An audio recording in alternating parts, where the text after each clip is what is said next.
మన పిల్లల భవిష్యత్తు కోసం వారికి బంగారు బాట వేయాలంటే సరైన స్థలం ఎంచుకోవాలి. మీ పెట్టుబడికి నమ్మకమైన వేదిక శ్రీవాసవి ప్రాజెక్ట్స్.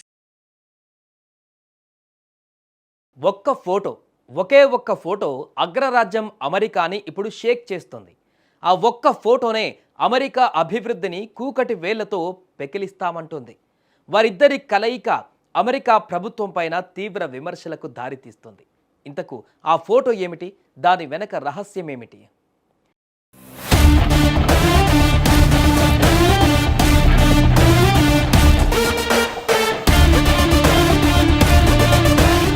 భారత్కు వచ్చిన రష్యా అధ్యక్షుడు పుతిన్కి భారత్ అదిరిపోయే స్వాగతం పలికింది. రెడ్ కార్పెట్ పరిచి ఘన స్వాగతం పలికింది. మోదీ, పుతిన్ కలిసి ఒకే కారులో వెళ్తుండగా దిగిన సెల్ఫీ ఫోటో అమెరికా అగ్రరాజ్యాన్ని ఆందోళనకు గురిచేస్తోంది. పుతిన్, మోదీ సెల్ఫీ ఫోటోను అగ్రరాజ్య చట్టసభ సభ్యురాలు సిడ్నీ లాగార్దు షేర్ చేస్తూ ఒక చిత్రం ఎన్నో అర్థాల్ని వెల్లడి చేస్తుందని హెచ్చరించారు. భారత్పై ట్రంప్ యంత్రాంగం వైఖరిని ఆమె బలంగా ప్రశ్నించారు. ట్రంప్ విధానాలు ఇరు దేశాల మధ్య వ్యూహాత్మక విశ్వాసం, పరస్పర అవగాహనను దెబ్బతీస్తుందని మండిపడ్డారు. భారత్ను దూరం పెట్టి శునకానందం పొందుతున్న ట్రంప్ రాబోయే రోజులలో అమెరికా అభివృద్ధిని దూరం చేస్తున్నాడనే విషయాన్ని మర్చిపోయారంటూ ఇచ్చిపడేసింది.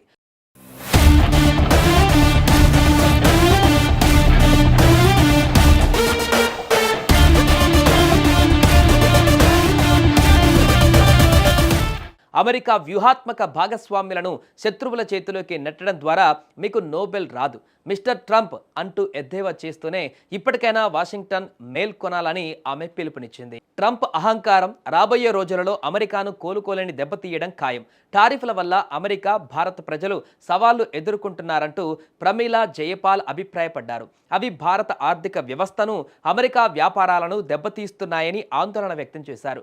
ట్రంప్ స్వార్థ ప్రయోజనాల వల్ల అది అమెరికాకే తీవ్ర నష్టమంటూ పరోక్షంగా విమర్శలు చేస్తున్నారు. ఇక ప్రపంచంలో అత్యంత వేగంగా అభివృద్ధి చెందుతున్న దేశంలో భారత నెంబర్ 1గా నిలిచింది. అందుకే టాప్ 4లో ఉన్న ప్రపంచ దేశాలు భారత్ వైపు చూస్తున్నాయి. కానీ ట్రంప్ ఇగో వల్ల భారత్ను దూరం పెట్టడం వల్ల అది అమెరికాకే నష్టమనే వాదనలు అమెరికాలోని ప్రముఖులు ఇప్పటికే హెచ్చరించారు. భారత్ వంటి బలమైన దేశంతో కాకుండా ఉగ్రవాదానికి పురుడు పోసేటువంటి పాకిస్తాన్ వంటి దేశాలతో సంబంధాలు అమెరికా మనుగడకు ప్రమాదమంటూ హెచ్చరిస్తున్నారు. అయితే పుతిన్ ట్రంప్లా మూర్ఖుడు కాదు. అందుకే భారత్కు వచ్చాడు. భారతదేశంతో తమకు మంచి స్నేహం ఉందంటూ నిరూపించుకోవడం ద్వారా భారత్తో ఆర్థిక, వ్యాపార సంబంధాలను మరింత దగ్గర చేసుకున్నాడు. అందుకే ఇప్పుడు అమెరికా భయపడుతోంది. భారత్ రష్యాతో మరింత వాణిజ్య, వ్యాపారాలకు దగ్గరైతే రష్యా అమెరికాను అధిగమించవచ్చు. అప్పుడు ప్రపంచంలోనే బలమైన శక్తిగా అవతరించవచ్చు. అందుకే అమెరికా వణికిపోతోంది. ట్రంప్ నీ తెలివి తక్కువ నిర్ణయాల వల్ల అమెరికాను ప్రమాదంలోకి నెట్టేలా ఉన్నావే అంటూ హెచ్చరిస్తోంది. ఇప్పటికైనా మించిపోయింది లేదు, భారత్ను దగ్గర చేసుకో అంటూ సూచనలు చేస్తున్నారు అమెరికన్లు.